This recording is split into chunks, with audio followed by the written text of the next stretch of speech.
Delhi has gone from battling with extreme heat and water crisis to dealing with floods in just a couple of days. Unprecedented rainfall caused severe floods in the national capital, leading to damage to property and loss of lives. The national capital received a staggering 228.1 mm of rainfall within a span of 24 hours, surpassing Delhi's average rainfall for the entire month of June. The national capital is certainly, it seems, facing one crisis after another. First, of course, the heat wave, then the water crisis, next flooding, and now pollution also, which is expected later in the year. Remember, last year too, floods were not under control in the national capital. We certainly learnt no lessons. We need now a final solution.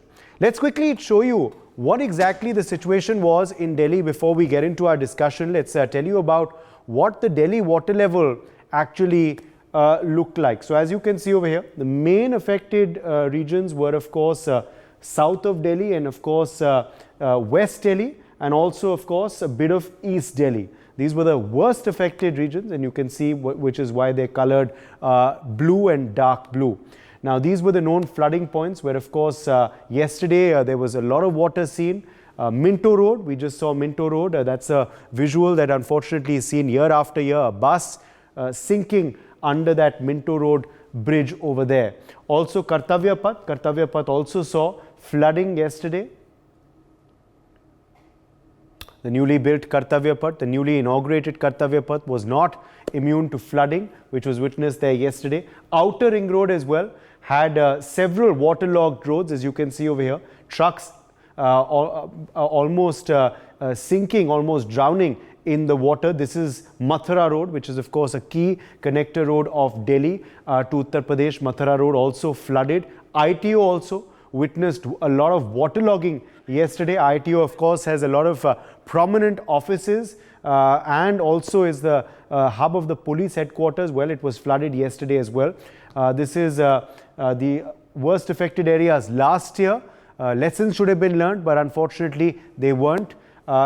Gita Colony. Remember, of course, Gita Colony had seen a lot of flooding yesterday after, of course, the Yamuna River had risen to danger mark. Perhaps it could be seen later this year too, unless lessons are learnt and corrective measures are put in place earlier and not later. ITO saw a lot of flooding even last year itself. Same scenario this year around. This was the scenario in Mayur Vihar, phase 1 last year, where you can see fields as well, which were flooded with water. Obviously, crops and agriculturists being affected because of that as well. This was Pragati Maidan, the newly inaugurated tunnel, and the underpass over there also saw a lot of flooding this year too. Old railway bridge. This is the old railway bridge area. As you can see, of course, this was a scenario when the Yamuna River had risen to danger levels, which is why, of course, a lot of flooding was seen there last year itself. Now, this is what the action plan should be in the national capital. This is what we believe the priority areas of the current government should be. Now, clearly, of course, a peace pact should be put in place where a subsidy on agricultural machinery to manage crop residue needs to be put in place. Now, this, of course, remember, is something which will help our battle with pollution as well. Also, a common minimum program is needed on important issues like water, air pollution and drains, so that there is a working together of the central government, which is ruled by a different party, and the state government, which is ruled by a different party. A high power coordination committee should be set up. The committee should be set up, which should have members comprising of course, the LG, also the AAP, also the BJP MPs, also union ministers, and representatives from the NDMC and the MCD. Also, something that is needed is an action plan to avoid flooding. Priority, of course, number 1 should be to tackle flooding, which is going to happen in the days ahead because the monsoon has just hit us and is now going to be in Delhi for the next few weeks. Flood management equipment is, of course, needed. We need to acquire desilting machines, excavators and pumping equipment. Obviously, what we have right now is simply not enough. So these, of course, are some of the priority areas we have outlined. We'll also be speaking with our guests on this. Joining us at this point is Dikshu Kukreja, architect and urban planner. Dilip Cherin, Image Guru, is live with us. We also have Vivek Menon, urban planner, joining us live. Sumit Peer is also with us, prominent citizen of Delhi. Let me bring you in here first, Dikshu Kukreja. Yesterday was an absolute disaster. The first rain and all the promises sunk with it, flooding seen all over the national capital. How do we ensure that that is not the case this entire monsoon and the years ahead, Dikshu? So you're absolutely right. And I think some of the suggestions in the action plan you're proposing definitely make a lot of sense. But, I would say we need to step back and look at a few things more holistically before we get into specific action plans. First and foremost, I think we need to understand that there needs to be a will. And if there will be a will, as they say, the way is going to be found very easily. The second is that, it's ironical that we've been talking about smart cities, but really what you've described, Delhi, in the last few months is more a smarting city than a smart city. And I feel what the solution really lies is that we need to get rid of this multiplicity of agencies that we've been talking about for years, and we're not doing anything about it, because the best thing that comes out of it is just blaming each other and no result really. And when you talk about, like you spoke about the heat wave and then the water crisis in terms of literally a drought in the city, and a couple of days later there's a flood in the city, and soon we'll have terrible air quality. I think we need to understand that climate change is here to stay for a while. We brought it upon ourselves as people who've ignored the environment for long. And now what we need as a solution for the national capital is that we need to look at a holistic environment sensitive response to the city. Because today we are talking about this on your show. 2 months from now, we'll start talking about the pollution. And these stopgap measures that will be taken year after year will always find only half-baked results. So we need that people need to understand there needs to be a political will. First of all, this, a complicity of different people governing Delhi adds to the woes of our citizens. We need to have one single political agency handling the city. We need to have one single body which manages these affairs. As some people have been talking about, there are 11 different bodies, I understand, who have control on different drains in different parts of the city. Where in the world do you see these kind of things? How can you find a solution if this will continue to be? So first, let's literally clear that mess, and then look at the fact that with the effect of climate change, how are we holistically going to grapple with the city? When we were needing water a couple of days ago, now we have enough water. Why are we not going to be able to conserve this water with all the technological advancements that we have today at our disposal? So unless we see these aspects from a bigger picture, just finding these action plans and the kind of body you are suggesting, which will have different representatives from different political parties, and again, these NDMCs, MCDs, I fear that all that will come out of it is squabbling, like we see many times on panel discussions on your channel. So let's move beyond that. I think we citizens of Delhi are suffering day in, day out. Imagine the deaths that have happened due to the heat wave, and now deaths due to the floods, and the accompanying disasters which are going to come with this stagnant water. We are soon going to be having people rushing to the hospitals. Nobody's accounting for that. Because, as I say, the big picture is never being seen by anybody. So I'm afraid we need to now take a much bigger stand, more responsible stand towards this crisis. How much were you affected by the flooding yesterday?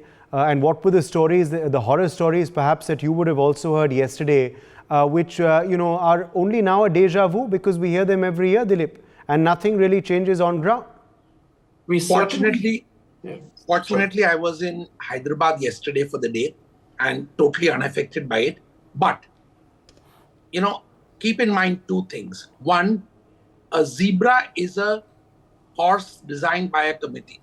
So you cannot have committees of the kind you're talking about and expect them to come up with solutions or answers.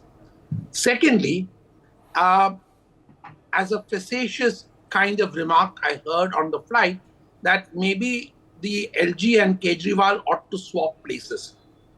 I think that essentially you cannot have appointed people run cities. You've got to have people elected to run cities. There is no doubt that you need one unified command.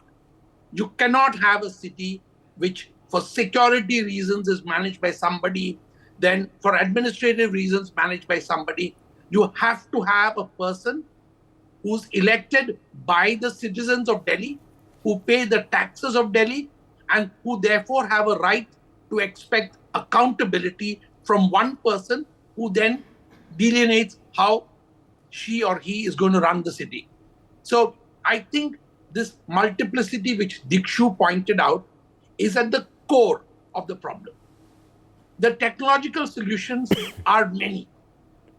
Water harvesting has been talked about, is done on a dribble kind of manner, but is the real answer to managing the water crisis and the flooding, both of which happen very close to each other, of course, in reverse order. The other thing is that we need to learn from our past mistakes.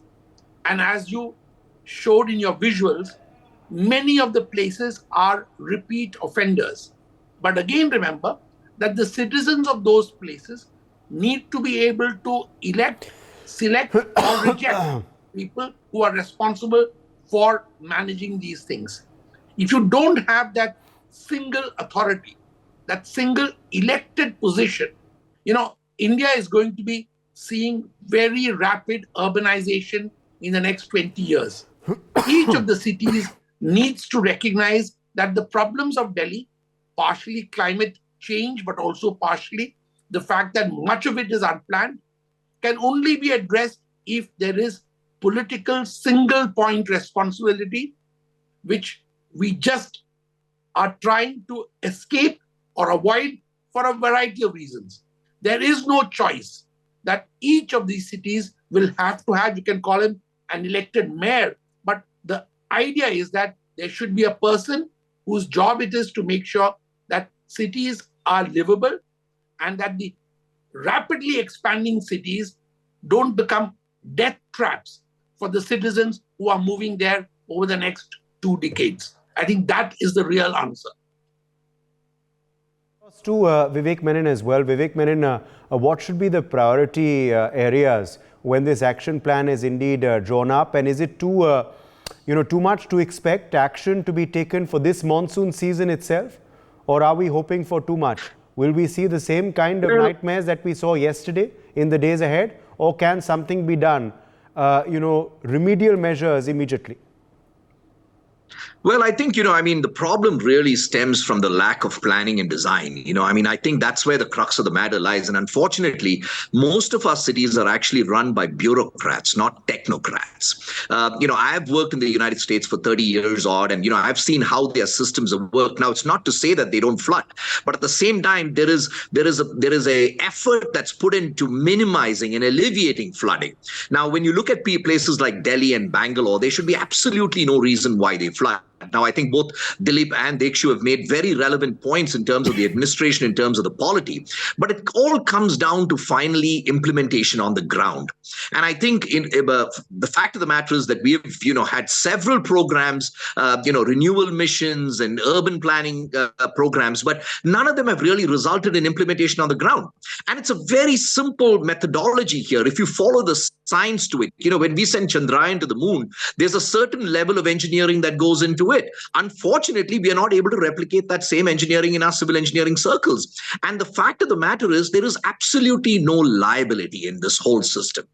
In the United States, if you need to practice engineering, you need to have a professional engineering license, and you're held accountable. I'm not even going to the political level because politicians can never be held accountable. They're going to wriggle their way out of it. But bureaucrats at the end of the day and technocrats, we have, unfortunately in Bangalore, and I'm talking about Bangalore because I live here, we have bureaucrats who play musical chairs. They keep getting shunted around. Now, we need to have bureaucrats who are there for 5 years. We need to have technocrats leading these organizations, and we need to have coordination between these umpteen organizations that we have. I'm going to say this. We need to have one national body like FEMA in the United States, which is the Federal Emergency Management Agency, that looks at flooding, that looks at creating flood maps, which look at areas that have a propensity for flooding and then start designing the systems around it. We have, primary drains, we have secondary drains, we have tertiary drains. In Delhi, you have the Yamuna River. You have huge outfalls that you can actually send this water into. So it's a complete lack of planning, a complete disdain for engineering. And that's the reason why we are running into these problems. So if we do have, short-term, medium-term, and long-term measures, if we're going to have long-term measures, we need to plan this, we need to design it. Here in Bangalore, we had 480 lakes, we have been reduced to 80 lakes. But if we desilt these lakes, we clean up our stormwater system so that the water actually enters the stormwater network. Unfortunately, today, roads are supposed to be secondary drainage networks. So if the storm system gets overwhelmed, then the road becomes the secondary drainage network. Now, unfortunately, in the recent past, due to climate change, we have seen, frequencies of 200 and 300-year floods. So the intensity is much higher, and we need to accommodate that. At the same time, the houses shouldn't flood. The buildings adjacent to it shouldn't flood. So I think there's a complete lack of design. There's a complete lack of accountability, and there's a complete lack of liability attached to it. So until such time we change that system, we can go around in circles. We're going to see this every year, and we're going to be debating this every time. Let me get you in here on what you experienced yesterday, Sumit. What were the horror stories you heard on ground? And Sumit, what kind of action is needed to be taken immediately? It should have been taken perhaps a month back, but it wasn't. Uday, thank you very much for having me on your show. I have not heard the horror stories. I was part of the horror story yesterday. I had an important meeting from my place to Lajpat Nagar is 14.4 kilometers on Google Map. It took me almost 3 hours to reach. 3 ghanta. I have been really going crazy in my car, but there is nothing I could do. And while coming back, it took me 2 hours. I was happy 2 ghante lage. So that's 5 hours for 14 kilometers is not too bad. Huh? I don't know how sarcastic I can be.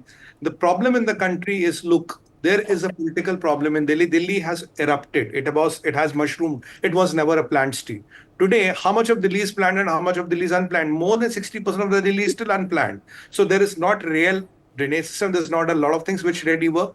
We have seen just a few days back, last Wednesday, not this Wednesday, last Wednesday, we were talking of Delhi at 52 degrees of temperature, hottest day in the season, and there was no water. We have seen people literally throwing their life on the tankers and trying to really get a bucket of water. We have seen those visuals. And yet, Uday, we say we are third largest economy by PPP, fifth largest by GDP, and going to number third, which will happen. But when these things come out and they go to the international media, that really tarnishes the image of the country. That is what I'm worried about. And what about those poor people who have to jump on a tanker to get a bucket of water? This is not acceptable.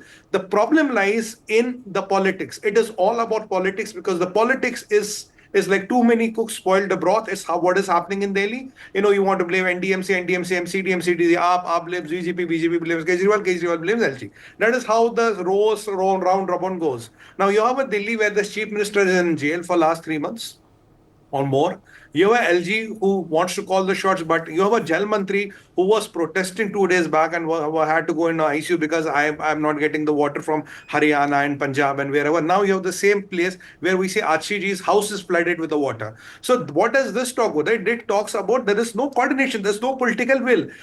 I'm telling you, sir, if there is a political will, you could prevent a disaster to a great extent. There are cities in India which flood. There are cities in India which the flood is controlled very, abruptly. There are cities which don't flood at all. Why does Delhi become the epicenter of all the things? Because you have 2 power centers here, BJP in the center and AAP in the state. So, and they don't like each other. We know all that. And what happens is, flood hai, to we have to survive. We have to be in trouble.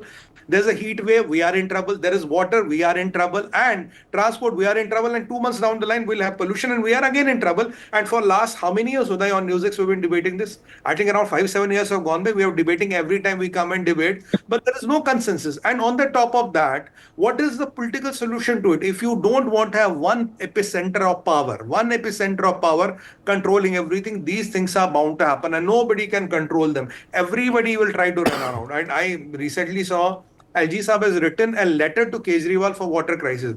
Now, for the sake of God, Kejriwal to central jail, he's in Tihar jail. What can Kejriwal do in Tihar jail? How can he respond to that letter? I'm telling you the practical side of it.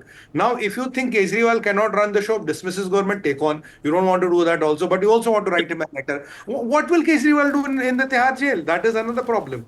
With all these things happening, the only ones, and yet we are talking about we want complete statehood of Delhi. Now, if there's a complete statehood of Delhi and this happens, who is responsible tomorrow? You can have a situation, people will not reach Parliament, people will not reach Sena Bhavan, people will not reach Raksha Bhavan. And Mantralaya, you cannot go, even the MP's houses were flooded. It's not people like you and me, even the MP's houses got flooded. So unless and until there's a political consensus, let us make a body. If we've not get all the Netas together, let's make a new body which is controlling this flood and pollution in Delhi. Let's make a Mantralaya. Let's give it some people a mandate whose only job is this. When we can do a Jal Shakti Mantralaya, we can give 18 crore, tap water connections in almost 2, 3, 4, 5 years. Why can't we control the floods and pollution of Delhi? Let's make a body who's only entitled to do this. They don't have to talk to center. They don't have to talk to startup, state. Like NDRF. NDRF doesn't take orders from anybody. It goes wherever there's a national disaster. Let a body like that be and let them be responsible for that. They want to hire technocrats. They want to hire ex-bureaucrats. Let them hire whoever they want to. And again, the next crisis is perhaps going to be the one of pollution, Dilip Cherian. Are we then going to wait for that crisis also to hit us? Or will we expect an action plan? Will we expect steps to be taken from now itself so that it's not again a deja vu once the Dussehra and the Diwali season arrives? I think it's a great point that you're raising it so early. In the month of July, we should make sure that everybody who is in the business of media, of parliament, of being MLAs, of being, corporators should start raising awareness about this. It is not a problem which Delhi can solve on its own. This is one problem where no single elected office is responsible.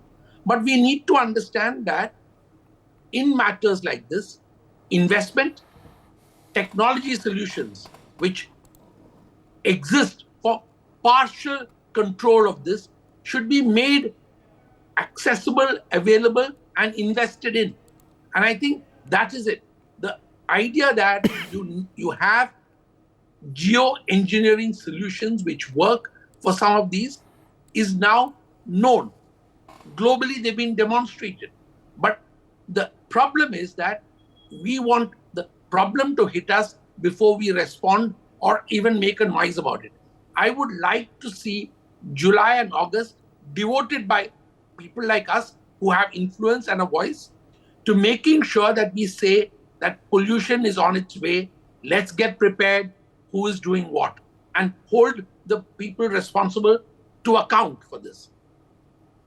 Okay, let me take that across to Dikshu Kukreja as well. Dikshu Kukreja, it's interesting that the members of parliament also, several of them, had to face this inconvenience yesterday so that they know what the common plight of citizens is. There were some MPs also whose houses were flooded. We saw those pictures also go viral.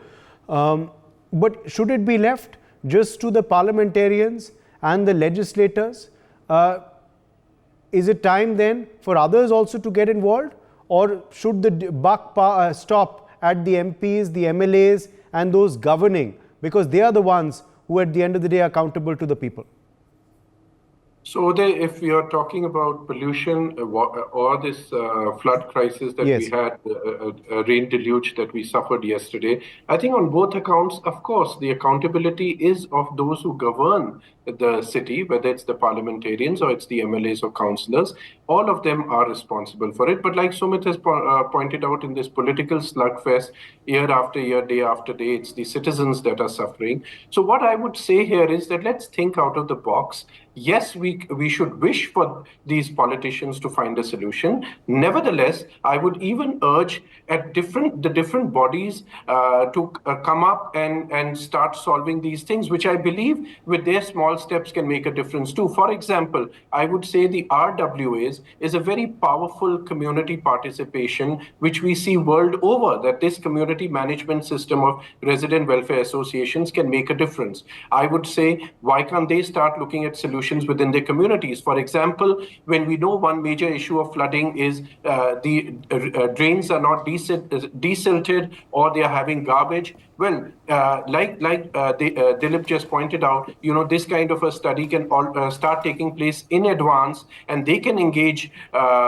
cleaners and get this cleaned in their respective areas, localities. Similarly, you have a lot of vacant spaces, open parks in Delhi. We can start building, RWAs can start building water reservoirs there so that water can be conserved. Same thing applies for, I would say, just the citizens. We all have a role to play in making sure our cities better. How many of us litter our cities? Can we stop doing that? How many of us indulge in, resorting to wood burning and other means of construction debris during those sensitive months? Can we take care of that? Can we make sure when construction is taking place, it's adequately, properly barricaded, loose soil is watered? And there are so many measures. And you know what? These are not even technologically that advanced that somebody needs any help for it. So it's an attitude change. Yes, we need to urge our politicians to start looking at these issues. Meanwhile, we as communities, RWAs, and as citizens need to understand that, this terrible problem that we are facing, which is making Delhi unlivable, we can also take small measures to make our lives better. Okay. Yes, Sumit Peer wants to quickly come back in. Go ahead. Uday, the problem is Delhi isn't today no man's land. The politics of Delhi is not black, not white, it's grey. Unless until we find a system within the problem. What I was suggesting is an autonomous body, which does not report to the central government, to the state government, which reports to the ministry in the center, and that has the authority. Let MCD, NDMC, everybody take orders from that. Hire best of technocrats, hire best of bureaucrats, hire whomever you want, give them a budget, give them a time plan, and let them call the shots, and let them not be under any influence. Let the areas not be divided. You can't have 12 kinds of authorities managing 12 kinds of drains. Unless until we have this problem, nothing is going to change, sir. It is more of a political problem. It needs a solution within the system wherein politicians can keep on doing the politics, but the people like you and me will not suffer. That is the only solution, because if we want politicians to come to a consensus and start working with each other, that will be a far distant dream. We have to wait for another maybe 5 decades, and maybe you and me will not live to that long. Maybe that day comes someday, but it was not going to see the light of the day. Right now, what I can see, a self-autonomous body with all the powers, with all the responsibility, all the accountability, and the budget is the only solution to salvage your and my life. Otherwise, nothing major is going to change, Uday. All right. Mr. Menon, let me quickly bring you in here on, on the problem, the basic problem for flooding. It's clearly that the drainage system is failing. It's clearly that desilting has not happened. Now, is this happening because the officials are too lazy? They're doing it too late? They're being reactionary rather than proactive? Or is it that we don't have the right equipment? We don't have enough pumping machines. We don't have enough, desilting equipment. We don't have enough, declogging equipment. What's the real problem, Vivek? Is it apathy, or is it bad planning, or is it too late measures? Uday, it's a combination of everything. Unfortunately, over the past 2 to 2.5 decades, our cities have actually, really grown, and urbanization has taken root in many of these cities where, the infrastructure has not had a chance to keep up with it because of the fact that, politicians are doing their own thing and agencies, administrative bodies are doing their own things. So there's no one who's really focused on actually building up the infrastructure to meet the demands of the growing population, the growing, real estate market that's coming up, the growing amount of concrete that's being thrown on our ground. So you're having huge amounts of sheet flow in places that used to have percolation pits and infiltration. So the water has to find itself somewhere. So in the absence of good engineering, good planning, these systems are highly inadequate today. In fact, they probably are inadequate even for a 50 or 100-year storm. And today, because of climate change, you're seeing a 200-year frequency storm. So you're seeing huge amounts, 230 mm of rainfall, in a day is huge, right? So I think one, the systems are inadequate, right? Secondly, we don't prepare for these things. We don't have desilting measures. Now, so most of these storm drains, in fact, just a quick engineering principle, many of them are actually box drains, and box drains are the worst because they end up with siltation.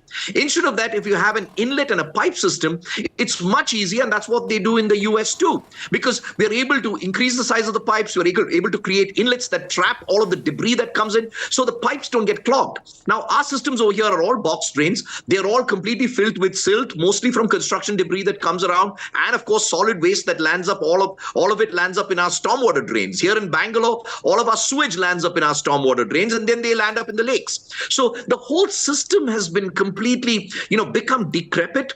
We have not maintained it. Maintenance is something that's unknown in our circles over here. When budgets are created, they're only created with capital improvements because that's where the money gets made, right? And local governments, in fact, we haven't had a corporation system, a corporators over here, and thank God for that, because they're the other root of the problem. So somewhere along the way, we need to distance the politicians from the actual running of a city. So these agencies need to start coordinating with each other. And with that, I think we can influence, bring in. My thanks to all of our guests for joining us. For more such videos, subscribe to the NewsX YouTube channel, hit the bell icon.